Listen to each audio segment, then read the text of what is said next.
आपण पाहत आहात जनता न्यूज एक्सप्रेस। पिछले कई वर्षों से संविधान बचाओ संघर्ष समिति की बैनर तले हम लोगों ने ईवीएम के खिलाफ आंदोलन चलाया। पिछली बार लोकसभा चुनाव के समय बहुत आंदोलन चला इस पे, और जब चुनाव आयोग से सवाल हम पूछते हैं तो सरकार एक्टिव हो जाती है, भाजपा सरकार। और भाजपा सरकार से जब सवाल पूछते हैं तो चुनाव आयोग एक्टिव हो जाता है। आप सबके वीडियो डिलीट कर दिए गए, बहुत सारे चैनल डीमोनेटाइज कर दिए गए, लेकिन तब भी आप खबर लगाते रहे। हमारे कई वीडियोस डिलीट हुए, बहुत सारे साथियों के चैनल डीमोनेटाइज भी किए गए, लेकिन तब भी ये सरकार चाहती है कि हम लोग इलेक्शन कमीशन पर सवाल नहीं उठाएं और ये मनमानी करते रहें। इसलिए आपको हतोत्साहित करने के लिए इस तरह के हथकंडे सरकार ने अपनाए हैं। हम ईवीएम के खिलाफ हैं और हम चुनाव जीतेंगे भी, तभी ईवीएम की खिलाफत हम करेंगे। और हम लोग का स्पष्ट मानना है कि आरएसएस और बीजेपी, आप बार बार देखते हैं जब सरकार से सवाल पूछो तो इलेक्शन कमीशन से पूछो तो सरकार इनके डिफेंस में आ जाती है। भाजपा के सारे प्रवक्ता जो लगते हैं डिफेंड करने। आरएसएस जब संविधान सभा में जब संविधान को स्वीकार किया गया 26 नवंबर 1949 को, 4 दिन बाद आरएसएस ने ऑर्गेनाइजर में एक लेख छापा है। ये देख लीजिए, ऑर्गेनाइजर का एडिटोरियल छपा है 4 दिन बाद। ये अंग्रेजी में है, लेकिन इसका हिंदी अनुवाद मैं आपको सुनाना चाहता हूँ। 2 इम्पॉर्टेंट मसले हैं जिससे आप समझ जाएंगे कि क्यों आरएसएस नहीं चाहती है कि ईवीएम की खिलाफत हो। आरएसएस चाहती है कि सब लोग को वोटिंग राइट नहीं मिले, इसलिए एसआईआर का जो प्रक्रिया हुआ आप सब देख रहे हैं। पहले ईवीएम से चोरी, फिर एसआईआर से वोट कटिंग, तमाम पहलू हैं। थोड़ा सा यहाँ बताना लाजमी होगा कि संविधान सभा बनने से पहले 1919 से ही डॉक्टर अंबेडकर वोटिंग राइट को लेकर लगातार संघर्ष करते रहे। संविधान सभा में भी बहस हुई, ये भी बहस हुई कि कुछ क्वालिफिकेशन रखा जाए एजुकेशन संबंधी, लेकिन उसमें संविधान सभा ने इसको स्वीकार नहीं किया और सब एडल्ट को उन्होंने वोटिंग राइट दिया। ये इसलिए प्रसंग बस ये बता रहा हूँ कि जो आर्टिकल मैंने आपको दिखाया ऑर्गेनाइजर का 30 नवंबर 1949 का, उसमें साफ साफ लिखा गया है कि भारत के नए कॉन्स्टिट्यूशन के बारे में सबसे बुरी बात यह है कि इसमें कुछ भी भारतीय नहीं। कॉन्स्टिट्यूशन बनाने वालों ने इसमें ब्रिटिश, अमेरिकन, कैनेडियन, स्विस और कई दूसरे कॉन्स्टिट्यूशन के एलिमेंट्स शामिल किए हैं, लेकिन इसमें पुराने भारतीय कॉन्स्टिट्यूशनल कानूनों, इंस्टीट्यूशंस, नाम और फ्रेज का कोई निशान नहीं है। पुराने भारत का मतलब क्या है? मनुस्मृति, धर्मशास्त्र, उसके हिसाब से। उसमें तो वोटिंग राइट का कोई चक्कर नहीं है, कुछ भी नहीं है। वर्ण व्यवस्था के हिसाब से न्याय व्यवस्था है, कानून है। आगे इसमें लिखा गया है कि हमारे नए संविधान में पुराने भारत में हुए खास संवैधानिक विकास का जिक्र नहीं है। मनु की रचनाएं फारस के सोलोन के, स्पार्टा के, लाइकर्स के बहुत पहले लिखी गई थी। आज भी मनुस्मृति बताए गए उनके कानून दुनिया में तारीफ के काबिल हैं और अपने आप मानने को बढ़ावा देते हैं, लेकिन हमारे संवैधानिक पंडितों के लिए इसका कोई मतलब नहीं है। उनके लिए बर्क, मिल और जेफरसन, मॉन्टेस्की हुई सब कुछ है। साफ साफ मनुस्मृति की वकालत कर रहा है। इसलिए वो ईवीएम के थ्रू वोट चोरी करके, जैसे तैसे करके, आप एसआईआर करके बेसिकली ये एडल्ट फ्रेंचाइजीज नहीं देना चाहती। एडल्ट फ्रेंचाइजीज के बारे में भी इसमें लिखा गया है, जो आपको मैं बताता हूँ। इसमें लिखा गया है कि जरा सुन लीजिए, बहुत इंटरेस्टिंग है कि आम आदमी की पॉलिटिकल मुद्दों पर सोचने और समझदारी से काम करने की इनर्शिया को समझते हुए, मतलब आम आदमी को जो है ना, वो सामाजिक राजनीतिक बात वो नहीं समझ सकता है। इनर्शिया को समझते हुए हम यूनिवर्सल एडल्ट फ्रेंचाइजीज को लेकर ओवर पॉजिटिव नहीं हो सकते हैं। समझ रहे हैं बात? कि उस समय भी यूनिवर्सल फ्रेंचाइज का एक तरह से इसमें विरोध है। तो इसलिए जो पूरी प्रक्रिया है, ईवीएम है, वोट चोरी है, ये तमाम ऐसे मसले हैं जिसको लेकर आरएसएस, बीजेपी और सरकार के लोग डिफेंसिव रहते हैं और चाहते हैं दुनिया में जहां भी ईवीएम बना है, कहीं भी किसी भी विकसित देश में ईवीएम से चुनाव नहीं होता है, बैलेट पेपर से होता है। और मैं दावे के साथ कह रहा हूं कि अगर बैलेट पेपर से चुनाव हो तो जो बीजेपी के राष्ट्रीय अध्यक्ष हैं वो अपने पोलिंग बूथ पर ही अपना वोट नहीं बचा पाएंगे, पोलिंग बूथ पर ही नहीं जीत जाएंगे। इसलिए वोट की चोरी है, सरकार की चोरी है, ईवीएम की लीला है, हेरा फेरी है, तमाम मसले हैं इसको लेकर अभी भी हमारा आंदोलन जारी है। सारे नेताओं को हम लोग चिट्ठी लिखेंगे फोरम की ओर से और इस मुद्दा को और अधिक व्यापक बनाने की कोशिश करेंगे। वोट चोरी तो हुई है। वोट चोरी का कंप्लेंट 12 जुलाई 2010 को प्रधानमंत्री मनमोहन सिंह जी को दिया था। उन्होंने उसमें कंप्लेंट में डिस्ट्रिक्ट मजिस्ट्रेट चंद्रपुर के थ्रू गवर्नमेंट ऑफ इंडिया को means prime minister Manmohan Singh ji को ये लेटर भेजा। तो उसमें ये लिखा गया था साहब कि ईवीएम के बजाय बैलेट पेपर दो। चोरी की बात जैसे ही यूपीए गवर्नमेंट के ध्यान में आई तो उनको लगा कि ये चोरी बढ़नी नहीं चाहिए, इसलिए उन्होंने क्या किया कि उन्होंने बैलेट पे अपना वीवीपैट जो है voter verifiable paper audit trail, ये वीवीपैट मशीन उन्होंने लाया। तो उसके पहले जो राज्य की जो नीला सत्यनारायण जी, ये मुख्य चुनाव आयुक्त है, अधिकारी है वहाँ की महाराष्ट्र की, उन्होंने साफ कहा कि आने वाले दिनों में हम वोटर को उनको वोट देने के बाद वो उनके हाथ में पर्ची देंगे। वो पर्ची उनके हाथ में देने के बजाय वो एक बॉक्स में डाली जाएगी। आगे चल के उस बॉक्स का नाम बना वीवीपैट। तो वो वीवीपैट के जरिए वो इलेक्शन होगा, फ्री एंड फेयर होगा, ऐसा मनमोहन सिंह सरकार को लगा। लेकिन ये सरकार में चलते चलते जो लोग ये जो कार्यपालिका के जो लोग होते हैं, जो चुनाव आयोग संभालते थे, तो इनके हाथ में ये मशीन लग गई। इन्होंने कुछ एविडेंस भी बीजेपी के लोगों ने दिया है कि ईवीएम को छेड़छाड़ करने के लिए, उसकी स्टडी करने के लिए उन्होंने बैकडोर एंट्री से मुंबई से हैदराबाद तक वो ईवीएम को लाया गया और वापस उनको पहुंचाया गया, ताकि 2014 की भाजपा को चोरी बड़े पैमाने में करने के लिए उन्होंने ये सब किया। उसका प्रूफ आज ये है कि इन लोगों की चोरी इलेक्ट्रॉनिक्स वोटिंग, हमारे सर बोलते हैं सूरज सर, और कि ये मैनिपुलेट है, ये मशीन नहीं है, मैनिपुलेट है। तो ये चोरी का जो पकड़ने का जो जरिया है, तो वो जरिया कैसे, तो फिर 2009 में हमने एक कंप्लेंट दर्ज की थी कि ये कोई भी, जैसे आपके कैमरे हमारे ऊपर में फोकस है, तो कैमरे में ये क्या है, तुम्हारी इलेक्ट्रॉनिक चीज़ है, मोबाइल हो, तुम्हारा कैमरा हो, कंप्यूटर हो, टीवी हो, ये सब चीज़ें सबका मैन्युफैक्चर अगर कोई चलता है तो वो चलता है मैथमेटिकल साइंस पे चलता है। और विश्व का ऐसा कोई साइंस नहीं बना जो साइंस मैथमेटिकल के आधार पे ना हो। कोई मैकेनिकल साइंस भी हो तो उसको मशीनरी की ज़रूरत है, मशीनरी भी बनती है तो वो गणित के शास्त्र से ही बनती है। अगर कोई डॉक्टर भी इलाज करता हो तो उनका भी मशीनरी का निर्माण मैथमेटिकल साइंस के थ्रू ही हुआ है। मतलब mathematical science is a universal truth of all devices. तो हमने क्या किया कि मैथमेटिकल साइंस के थ्रू एक फार्मूला का निर्माण किया। उस फार्मूला का नाम है ईवीएम स्कैम फार्मूला। उस फार्मूला के जरिए, जैसे कि आपको मालूम है, कोई भी मैथ में formula, put the value and get the answer. तो जैसे ही हमने वो ईवीएम स्कैम फार्मूला में हमने जो चुनाव आयोग ने जो इलेक्शन लिया, इलेक्शन लेने के बाद में जो नतीजे बाहर आए, तो नतीजे मतलब ईवीएम वोट, वो ईवीएम वोट को हमने जैसे भी ईवीएम स्कैम फार्मूला में फिट किए तो अपने आप चोरी बाहर आ गई। चोरी इतनी बाहर आ गई कि पूरी आज यानी बड़े पैमाने में आई। हमने हर चोरी का दस्तावेज, डॉक्यूमेंट हमने चुनाव आयोग को दिया। देते 2025 का साल बाहर आया। 10 फरवरी 2025 को आखिर में देश के प्रधानमंत्री नरेंद्र मोदी को अपने लेटर से ये लेटर देना पड़ा। ये लेटर इस बैनर पे खड़ा है। ये लेटर उन्होंने 10 फरवरी 2025 को उन्होंने दिया।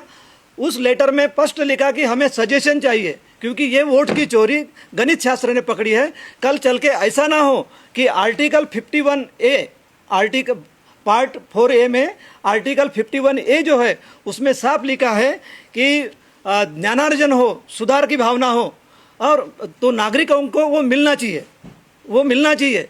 तो नागरिकों का हक है कि कोई भी अगर साइंस के थ्रू अगर अपने देश में सुधार का भावना चाहता है तो आर्टिकल 51A के थ्रू उन्होंने वो देना चाहिए। तो ये इसलिए हम कह रहे हैं कि प्राइम मिनिस्टर को ये एक्सेप्ट करना पड़ा कि वोट की चोरी होती है। अगर उनको वोट की चोरी होती है ऐसा नहीं लगता था तो वो लेटर देने की कभी गलती नहीं करते थे। उन्होंने वो लेटर आईटी मिनिस्टर को दिया और आईटी मिनिस्टर ने, आप फोकस कर लीजिएगा, आईटी मिनिस्टर ने इलेक्शन कमीशन ऑफ इंडिया को दिया है, वो ज्ञानेश कुमार जी को दिया है। लेकिन ज्ञानेश कुमार जी ने आज 1.5 साल हो गया ये लेटर का जवाब नहीं दिया है और ये मैथमेटिकल का अपमान है। जो रामानुज जो यहाँ के गणित तज्ञ थे ना, तो आप सब उनका नाम जानते हैं।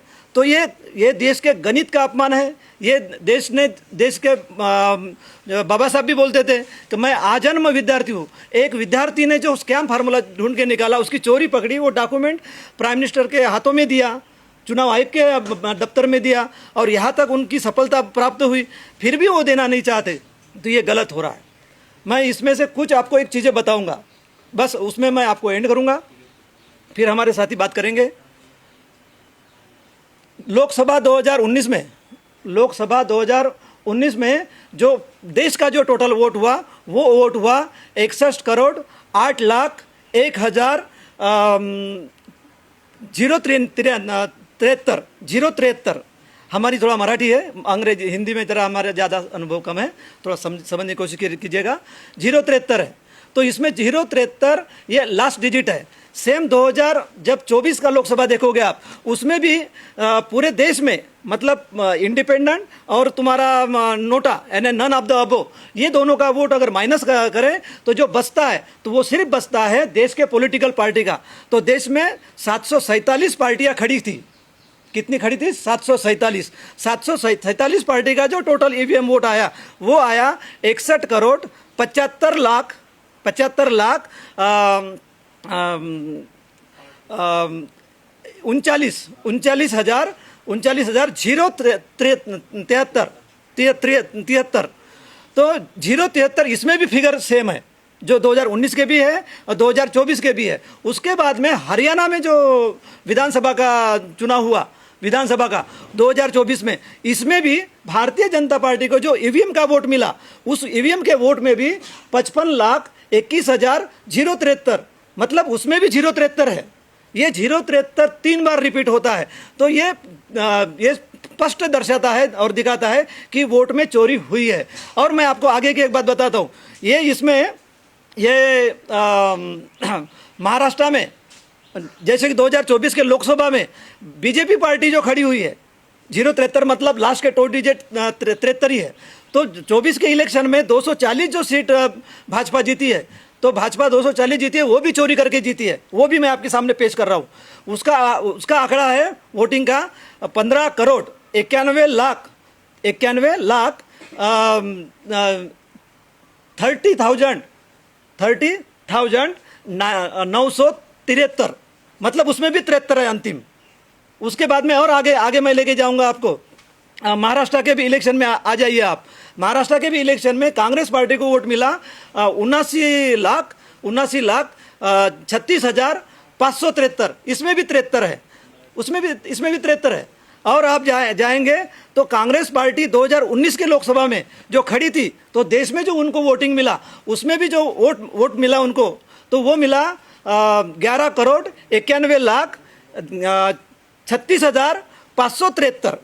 मतलब ये 73 6 बार रिपीट होता है। तो तब मुझे यही लगता है कि चोर ने तो चोरी की है, लेकिन चोर को जेल में डाले तो ये जेल का कैदी नंबर 73 है। ये जेल का कैदी नंबर 73 है। ये 73 number prime minister Narendra Modi के समझ में आ गया, इसलिए उन्होंने ये लेटर सजेशन के लिए ये आईटी मिनिस्टर को दिया और आईटी मिनिस्टर ने उनको दिया, लेकिन उन्होंने अभी तक जवाब नहीं दिया। मैं इसके बाद में आपको एक और अच्छी बात बताऊंगा कि लोकसभा में जो 2024 का इलेक्शन चल रहा था, तो उसमें जीतन राम मांझी जी की पार्टी खड़ी थी जो उनके गठबंधन में है। उसके बाद में उसके साथ में नीतीश कुमार जी की पार्टी थी, वो भी गठबंधन में है। तो उन दोनों का भी जो ईवीएम वोट है, जेडीयू का और हम सेकुलर का जो है, उसका लास्ट भी 3 डिजिट 732 है। तो ये एक समान कैसे आता है? सवाल ये है। और ये ईवीएम स्कैम फार्मूला जो है ये स्वतंत्र और निष्पक्ष है। ये ईवीएम स्कैम फार्मूला स्वतंत्र और निष्पक्ष है। वो हमेशा बोलते हैं ना कि हमारी ईवीएम मशीन स्वतंत्र और निष्पक्ष है। भाई तुम्हारी ईवीएम स्वतंत्र और निष्पक्ष होती तो ईवीएम स्कैम फार्मूला के जो आए हुए रिजल्ट है ये लाइव रिजल्ट है, ये कांक्रीट एविडेंस है, ये कांक्रीट एविडेंस है। और ये कांक्रीट एविडेंस कोई इलेक्शन के पहले कोई भविष्यवाणी किए वाले नहीं है। इलेक्शन के बाद में जो रिजल्ट आते हैं रिजल्ट अपलोड किसने किए हैं? वेबसाइट पे चुनाव आयोग ने किए हैं। और वो अपलोड हुए वाले जो चुनाव आयोग के जो डाटा है वही डाटा ईवीएम स्कैम फार्मूला में डाले हैं और put the value get the answer आया है। और मैं आपको एक बताता हूँ, महाराष्ट्र के इलेक्शन में आप जाओगे ना तो महाराष्ट्र के इलेक्शन में कांग्रेस पार्टी को जो वोट मिला, मैं जो अभी बोला ना अभी आपको 79,36,573, तो इसमें जो 573 है यही 573 2019 के लोकसभा में कांग्रेस पार्टी लड़ी थी पूरे देश में। तो उस पार्टी का भी वोट में 573 अंतिम अंक है। ये मतलब सिलेक्टिवली हो रहा है, ये इलेक्टेड नहीं है। ये जो खुद को जो इलेक्शन कमीशन ऑफ इंडिया बोलते हैं ना, मुझे नहीं लगता कि ये इलेक्शन है, ये सिलेक्शन कमीशन ऑफ इंडिया है। ये भारतीय चुनाव आयोग नहीं है, ये भारतीय चयन आयोग है, ये भारतीय चयन आयोग है। और महाराष्ट्र में और दूसरी एक बात मैं आपको बताऊंगा, सोलापुर नॉर्थ ईस्ट करके एक मतदार क्षेत्र है, ये विधानसभा की बात कर रहा हूं मैं। सोलापुर नॉर्थ ईस्ट में वहां पर आपने नाम सुना है इंडियन नेशनल कांग्रेस, जिसके राष्ट्रीय अध्यक्ष कौन है? मल्लिकार्जुन खड़गे साहब। तो उनका, और वहां पर एक पार्टी खड़ी थी विधानसभा में, भारतीय राष्ट्रीय कांग्रेस। कौन सी? भारतीय राष्ट्रीय कांग्रेस। तो तुमको सबको पता है कि कांग्रेस की स्थापना हुई थी 1885 में। तो ये जो चोर लोग हैं, ये जो वोट चोर लोग हैं, इनको क्या करना है? जितना तुम मीडिया वाले हो या हम जैसे एक्टिविस्ट हो, तुम जितना चिढ़ाना चाहते, सड़ाना चाहते, सड़ाओ हमको, हम बेशरम लोग हैं, ऐसा उनका एक तरीके से उनके बिहेवियर से लगता है। तो उन्होंने 1885 वो कैंडिडेट को दे दिया वोट। कितना? मतलब ले भाई, कांग्रेस के स्थापना वाला वर्ष ले ले, वर्ष का जो वोट है 1885 ये ले तेरे को दे रहा हूँ। उसके बाद में और एक बात बता दो, आप नाला सोपारा मतदार क्षेत्र जानते होंगे महाराष्ट्र का, और ताजगांव कवटे, जहाँ से वो आर पाटिल का एरिया था, वो गृह मंत्री थे गवर्नमेंट, महाराष्ट्र गवर्नमेंट में। तो वहाँ पर वो मतदार क्षेत्र दोनों अलग है, दोनों मतदार क्षेत्र अलग है, और दोनों मतदार क्षेत्र में अलग अलग बसपा के कैंडिडेट खड़े। पता है आपको वोट कितने मिले हैं? 1, 2, 3, 4, मतलब 1,234। मतलब ये ले 1, 2, 3, 4, जैसे ये चुनाव आयोग के बाप के घर की खेती है, जो हम लोगों को ईवीएम से चुनाव कराते हैं और सिलेक्शन से हमारे कैंडिडेट जो भी खड़े हैं वहाँ पर, हमारे देश के जो पार्टियों के जो खड़े हैं, और हमारे जैसे मैं नौकरी करता हूँ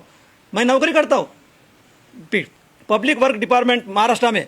तो हम जैसे को जो इलेक्शन में काम करवाते हैं, मतलब हम किसकी गुलामी कर रहे हैं? चुनाव आयोग की गुलामी नहीं कर रहे हैं हम, ये सिलेक्शन आयोग की गुलामी कर रहे हैं। तो कहने का मतलब यही है कि ये लोगों की चोरी बहुत बड़े पैमाने में हो चुकी है। और मैं आपको जाते जाते और एक चीज़ बताऊंगा, वैसे ही उत्तर प्रदेश में 255 सीट भारतीय जनता पार्टी जीती है। उसमें अंतिम आंकड़ा कौन सा है? 55। वहाँ जाओ तो तुमको वहाँ पर उत्तर प्रदेश में जो प्रदेश का जो ईवीएम का जो वोट हुआ है पूरे प्रदेश का 2022 के विधानसभा में, वो हुआ है 9,17,20,555। सिर्फ 55 ही नहीं, 55 है। मतलब तब मुझे लगता है कि ये 555 की सरकार है। कहाँ पर? उत्तर प्रदेश में। इन्होंने तो रिजाइन देना चाहिए। उसमें 286 कितने 286 पार्टियाँ खड़ी थी पूरे प्रदेश में। पूरे प्रदेश में कुल पार्टियां कितनी खड़ी थी 2022 के विधानसभा इलेक्शन में? 286 में एक पार्टी थी अपना दल सोनेलाल, अपना दल सोनेलाल, जिनका राज्य मंत्री कैबिनेट केंद्र में राज्य मंत्री है अनुप्रिया पटेल ना सर, अनुप्रिया पटेल ना, वो मंत्री है। उनके पार्टी को भी वोट मिला 14,89,555। मतलब ये 555 राज्य के स्टेट में भी है, राज्य के टोटल ईवीएम वोट में भी है, और पार्टी के भी ईवीएम वोट में अपना दल सोनेलाल के भी 555 है, और बीजेपी पार्टी ने जीता है 55। उसके बाद में ये ईवीएम स्कैम फार्मूला के तहत जो चोरी पकड़ते हैं, तो 403 मतदार क्षेत्र में से 43 मतदार क्षेत्र ऐसे हैं कि ये ईवीएम स्कैम फार्मूला के चोर के पकड़ में आ गए। तो ये जब पकड़ में आए तो इसमें भी जो उसका टोटल क्या किए 43 कॉन्स्टिट्यूंसी का, तो उसमें भी 99,853,855, मतलब उसमें भी 55 का आंकड़ा है। तो ये सीधा सीधा दर्शाता है कि इस देश में जो चुनाव हो रहे हैं वो चुनाव सिलेक्टिवली हो रहे हैं, इलेक्शन से नहीं हो रहे हैं।